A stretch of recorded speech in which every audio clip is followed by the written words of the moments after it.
Great to be with you again on Locked On Texas Tech on the Locked On Podcast Network. Your team every day, always free and available on YouTube or anywhere you get podcasts. And thanks as always for making us your first listen with the only Chris Level. I'm Casey Cowan. Chris, great to be back with you, wrapping up the week with another special edition. It's the Locked On Texas Tech Matador Mob Mailbag. All-time bucket fill this week. Thank you to everybody sending in the questions.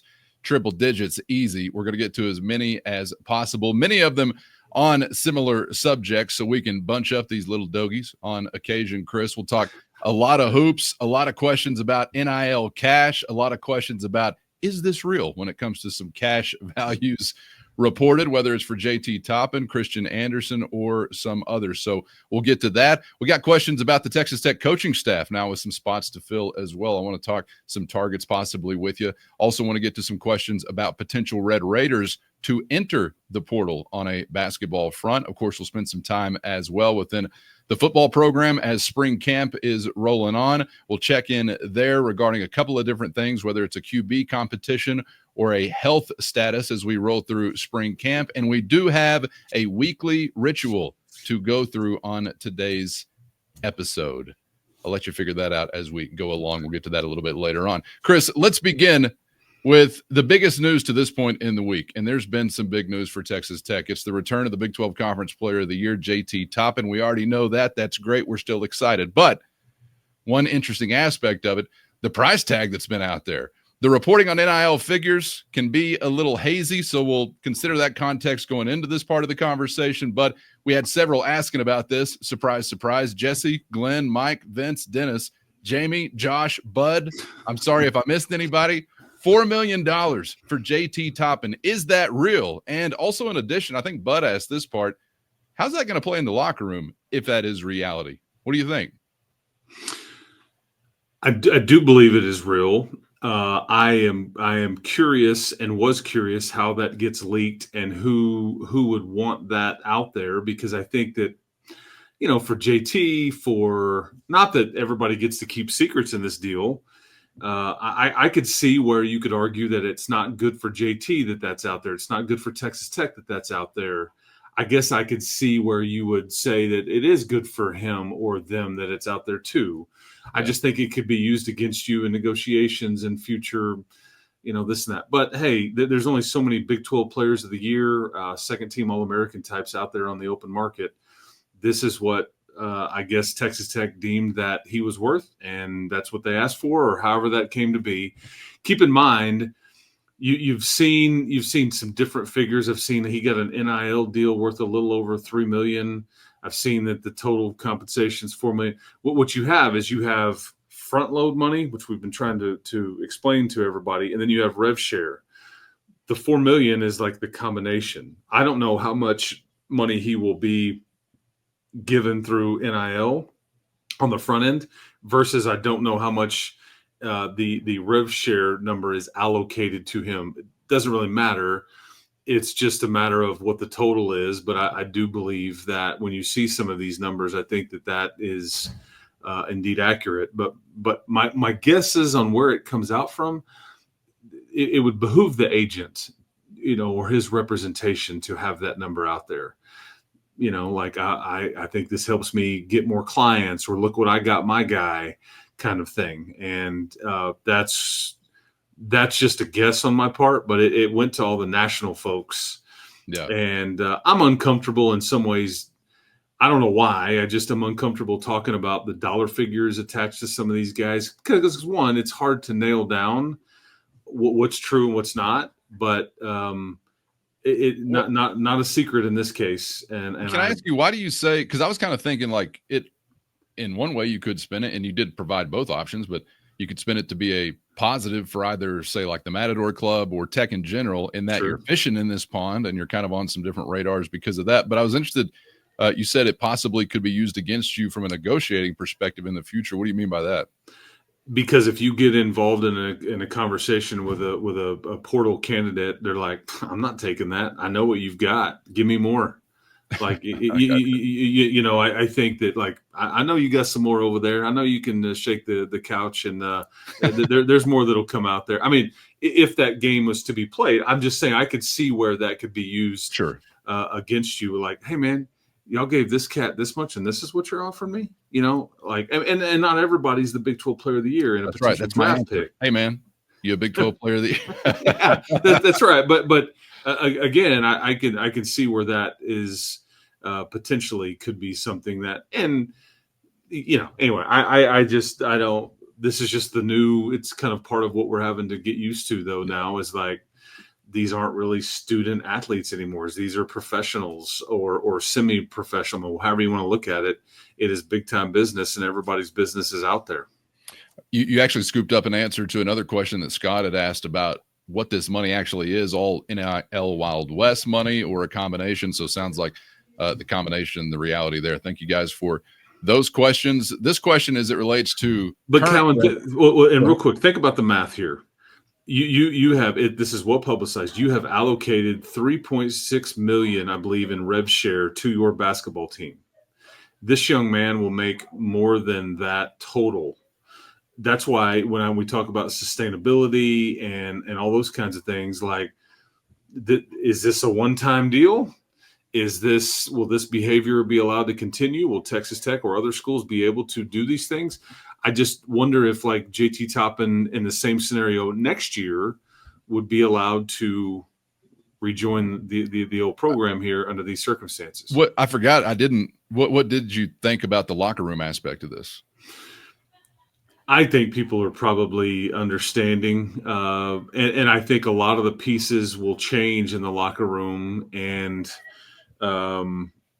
I would say that if I was somebody like Darion Williams and I didn't get a similar offer or whatever, that he would be the one that I could see him going, hey, man, so he got that. What you know? So anyway, but past that, I don't see any issue. This is just the way of the world, man. I think sometimes that's an overblown fan conversation, because I agree. A lot about the football program, and for the most part, I think teammates and those of similar ages and contexts, as far as being peers and things like that, are celebrating your buddy or your teammate, you know, getting this kind of thing. And I would also add, as I think I have every time this kind of thing is mentioned, that if you got a guy who is a problem in that regard, I don't want him in the locker room in the first place, because life is not all equal and fair. Sorry about you. So I think that kind of maybe gets discussed or thought of a little bit more so among fans than it might actually within the locker room. But obviously things are possible when trying to manage chemistry. You kind of mentioned or allude to there what I wanted to ask you about next, is we're talking about some of those pieces possibly changing. This also a popular question. We had Thomas, Melinda, Roger, Lou, Brent asking about most likely to possibly hit the portal now that's still currently on a Red Raider roster. And there are a lot of folks really concentrating, Chris, on Kevin Overton. Also had Brett, Charles, and Scott asking about Overton, maybe what his future would be. If he remains at Tech, what do you think kind of separates him from being a starter or a reserve, as in what could he do to maybe crack that lineup? But let's start with the portal entry first. Are there guys that are feeling like percolating for an entry and maybe soon to come to a boil, or how do you feel? Because it's been kind of quiet, I feel like, among those beyond Darion Williams. First, today's episode brought to you by TurboTax. Taxes was dealing with piles of paperwork and frustrating forms, and then waiting and wondering and worrying if you were going to get any money back. Now, Taxes is easily uploading your forms to a TurboTax expert who's matched to your unique tax situation, an expert who's backed by the latest technology, which cross-checks millions of data points for 100% accuracy. And while they work on your taxes, you get real-time updates on their progress, and you get the most money back guaranteed. And while you go about your day, it's all happening with no stressing, no worrying, and no waiting. Now, this is Taxes with Intuit TurboTax. Get an expert now on TurboTax.com. Only available with TurboTax Live full service. Real-time updates only in iOS mobile app. See guarantee details at TurboTax.com/guarantees.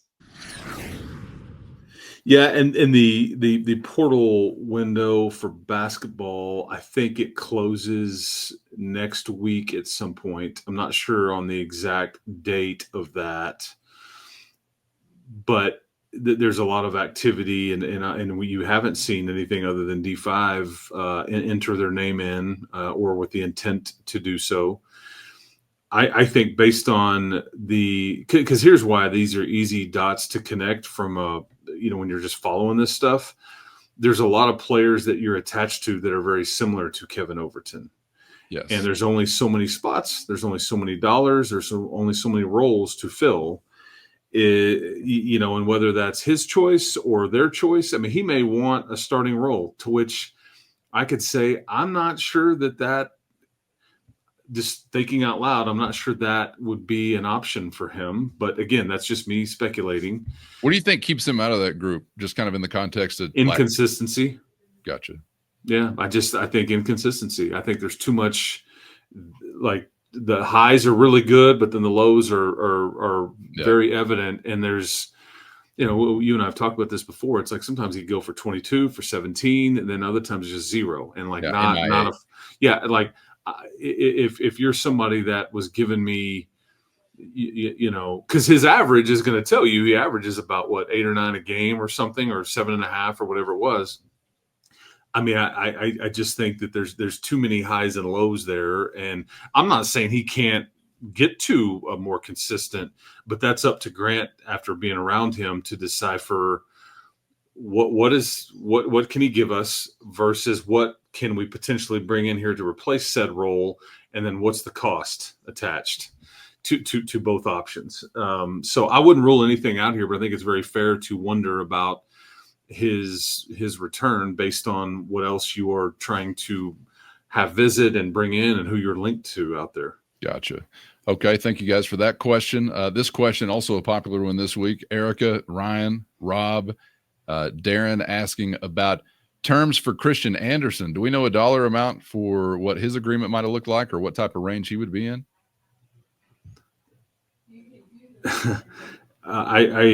He did well, but I'm not. Next question. This question, as you just told us, difficult to know what's true or untrue, and I'm going to ask you again about another dollar amount.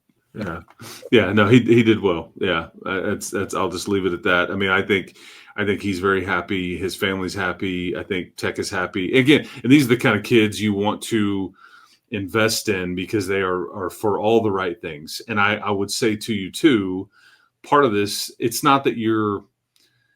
This is like an example I'll give you is like when you in the professional ranks, when you like give money to one of your star players that is on the tail end of his career and he's got a big name with the fan base or whatever it is, and his best is likely behind him, but yet you pay him anyway just because of what he means. This was the case here where I don't think there was a lot there for him this past year. He wildly exceeded expectations, and so not that you're trying to pay it back from last year or anything, but I just think his value increased exponentially. And on the open market, I don't even want to guess what he would have been worth, but it never got to that. So he did well into 7 figures probably or something. And by the way, there is another option as opposed to paying that superstar. And sometimes the superstar doesn't even have his best behind him. You could trade him to the Los Angeles Lakers and insert yourself as one of the stupidest people in the history of professional sports. Just want to make sure that we're considering all alternatives. Thank you for that question. This one from Jason. This is an interesting one too regarding Christian Anderson.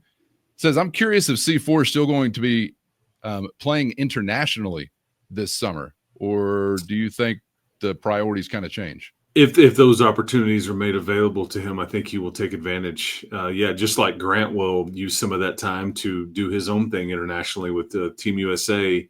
Gotcha. If I don't know what's on tap for this summer from that standpoint, but I do think those would be.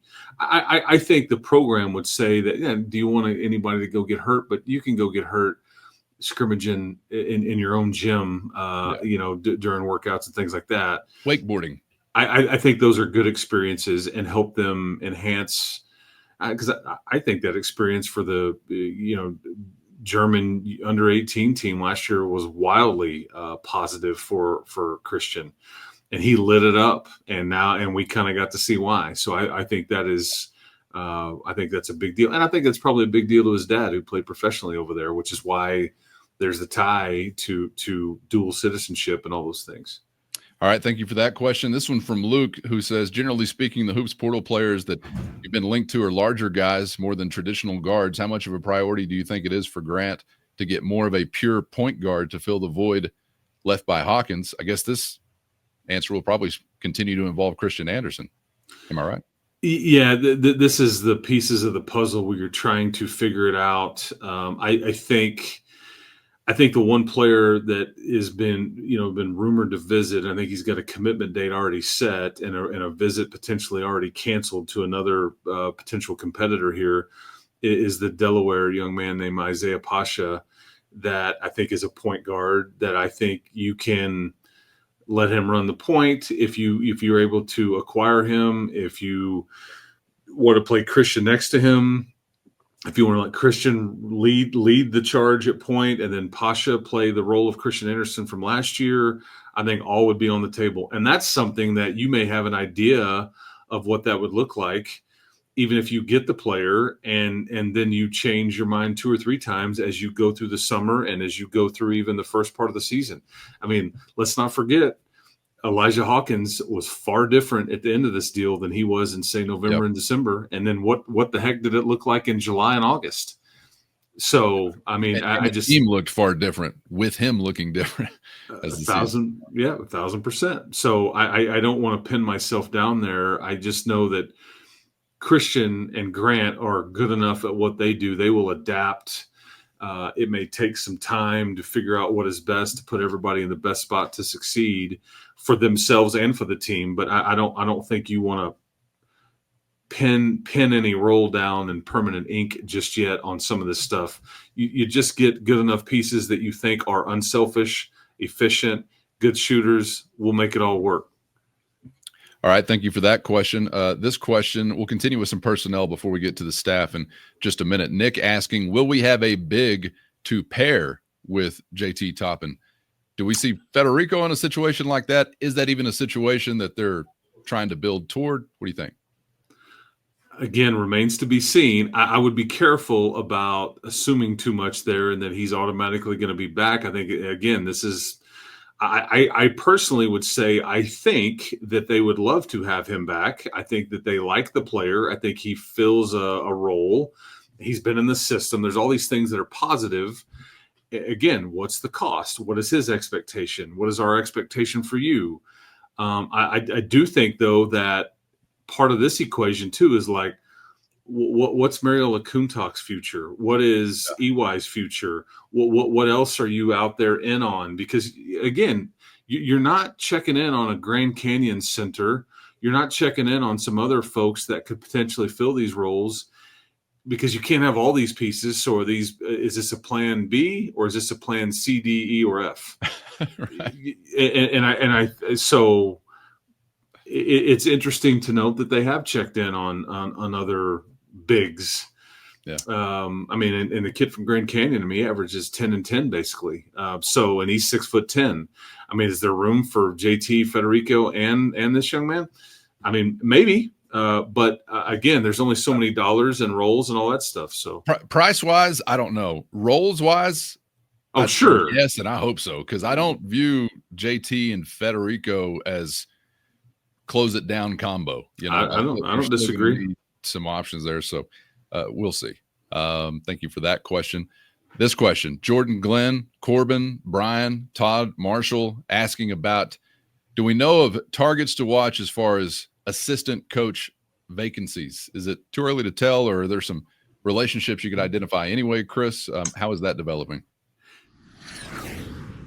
I think that's back burner. I would say a couple of things. You've got a couple of spots open because it's pretty apparent that Luke Barnwell is now coaching at Iowa now, and I wish him well. He's a great guy. I think he did a lot of good things here. I don't think you're in a hurry there, and I'd be willing to bet you that Grant McCaslin has had his phone burning up with the folks that would want to show up here and work. True.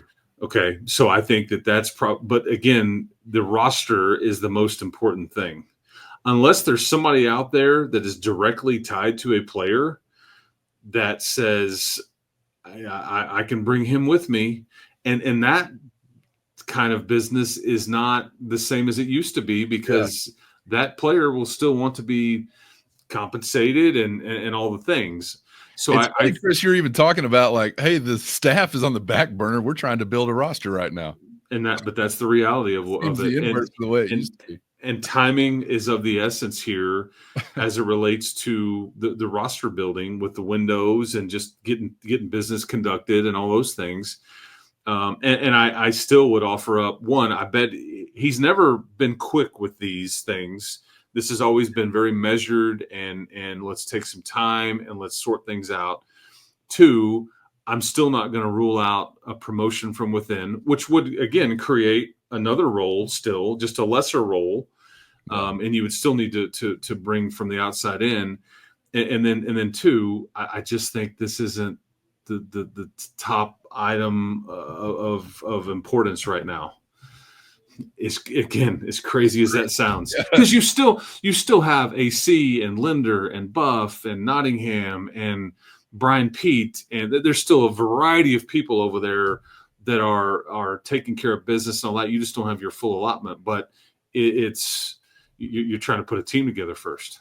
Well, it's almost kind of like you've got your personnel office intact. You've got your general manager's office still intact or whatever. It's just, that's crazy to consider, but appreciate that question. Ty's got a simple question straight up. Are the Red Raiders going to start inside the top 10 next year in basketball? Yeah. Based on what I know right now, or what I think I know, I say the odds of that would be pretty damn good. You're getting close to heading toward that, right? Mm-hmm. If you're not there. Pretty awesome to think about. Okay, I'm going to give you a series of Darion Williams questions because there were more than a few.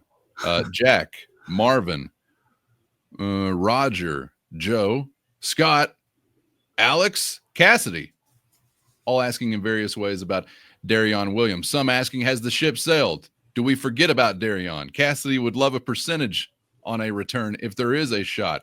Joe's wondering, is there a point in the season the D5 decision was already made? Scott's wondering, does he have a price? And then in general, some backstory. Roger asking about, was this a good faith negotiation on Williams' part, or did Tech sort of not have a chance at all? Any you like, Chris? Yeah. I mean, it's a loaded, and I'm sure that more of this will make it to light in time. Look, the kid had a great 2 years here. He was one of your pillars that you kind of built around, and he was one of the first conversations you wanted to have at this point last year, when you're like, okay, we got all these pieces, and then it was pretty clear. It's like Chance and D5. Let's focus on these. We're not going to worry about the rest, but if we get these two, we can build around it, which I think this particular case, I would say to you, maybe that same conversation involved Christian and JT. Mm-hmm. I would say that I don't know if you were ever allowed to make an offer. I think that it's pretty clear that D5's representation advised him to create as most leverage for himself as possible. Well within his right to do so. Yeah. And I think that you're not going to sit around and wait. And there's various reasons why. There's a lot of in between what I just said, that maybe in time it would better be left unsaid at this point, or speculated upon. But my wishes are that he's not back in the Big 12 if he comes back to college. Those are my wishes. That's just me selfishly. Me too. I would wish that if he doesn't go to the NBA and he comes back to college, that he would feel to be made welcomed to come back here, and like this is a good place for him. But we don't always get what we want. And again, I'm just coming at it from me as the broadcaster, the podcaster, the Tech alum, all those things with it. But I don't know if all that will come true or not. And you know, the easiest thing is like he just goes to the NBA and then, hey, good luck to you, and away we go. But I think there's a lot left to be sorted through on his side of it. And I would say, to wrap this up, I don't expect to have, I won't talk in absolutes here because I don't think that's smart to do. I don't envision a scenario to where he's a part of this thing next year. I think you've kind of are already moving in a different direction, but wouldn't rule anything out. That sounds like sailing. Take me away. But Love that. My interpretation. Thank you. Love me some Christopher Cross, man, and not just because he has a great first name. That's correct. All right. How about this question? Let's switch gears and head to Joey McGuire's Red Raider football spring camp. Matt, Brandon, and Mark all asking about this. How has the health of the football team held up during the spring? Any new injuries impacting our upcoming portal strategy that's about to open up? And specifically, we had questions about rumblings regarding Caleb Douglas and Reggie Virgil being banged up, which unfortunately, both those guys come from the same position group. So what do you think overall, or in general, specifically about those guys, Chris? In general and specifically is an oxymoron. I apologize. Yeah, and I think I think that you're not in jeopardy of anybody missing any games this season. I'll just leave it at that. I think that's a fair statement to make.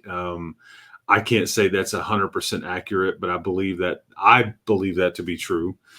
And I was aware of, Reggie Virgil is like sitting out like with the shower cap on, kind of like going under the knife and everything like that. It was recently one of those media availabilities and or practice viewings, and Caleb Douglas was on crutches and all those things. Yeah, don't panic. You'll be fine. This is football. Guys get dinged up, and I think nothing about your team has been affected for the upcoming season. Now, having said all that, there's probably a separate conversation to have as it relates to portal needs or wishes or possibilities. But to answer the question, I guess the way you worded it, I don't think anything has necessarily been affected by anything this spring by what you may want in the portal. However, there are some needs there, maybe even a new one. So we'll get into we'll get into that too. And I say need, maybe it's a want, as semantics there, but I guess what I'm saying is, wouldn't be surprised if there's certain positions addressed on the incoming route via the portal. What a great time to get subscribed on YouTube or anywhere you get podcasts, because we're kicking that off just in a few days. So that should be an exciting time. Portal season is every season. All right. Thank you for that question. Weekly ritual time.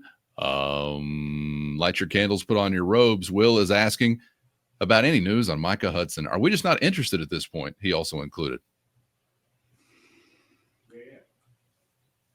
I would say long pause, long dramatic pause. I